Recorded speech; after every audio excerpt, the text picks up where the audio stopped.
जौन साहब हमारी वो बात अधूरी रह गई कि कौन सी आपने बात? मौसम तो बता दिया, हाँ। रंग और खुशबू। अजी रंग और खुशबू के बारे में, खुशबू हर तरह की खुशबू अच्छी लगती है। हाँ हाँ। अरे मेरे ख्याल में खुशबू को कौन पसंद नहीं करेगा, कैसी भी खुशबू हो। अच्छा। अब मैं उसका कोई नाम शायद न रख सकूं, हम्म, पर मुझे खुशबू, फूलों में गुलाब की खुशबू, हम्म, चमेली की, सफेद चमेली की, और साहब मुझे इसकी कामनी की खुशबू बहुत पसंद है। अच्छा। एक तो ये हुआ, और आप गालिब फरमा रही हैं रंग। रंग। भाई रंग के बारे में कहना बड़ा मुश्किल है।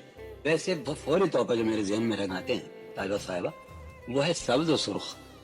अच्छा। हाँ किस वजह से, क्या कोई खास? भाई, वजह वजह बहुत सी होती है। मेरा शेर भी है, एक सब सब झील में कश्ती है सुर्ख सुर्ख, हाँ एक जिस्म ख्वाब ख्वाब है, एक जहाँ है ख्वाब ख्वाब। मेरी गजल है। हाँ। तो ये सबसे ज्यादा नुमाया किस्म के रंग है, और जमालियाती इनका एक वो है, एक कैफियत रखते हैं ये सब्ज और सुर्ख, शायद इसलिए। और कुछ और भी हो सकती है इसकी वजह, और भी हो सकती है।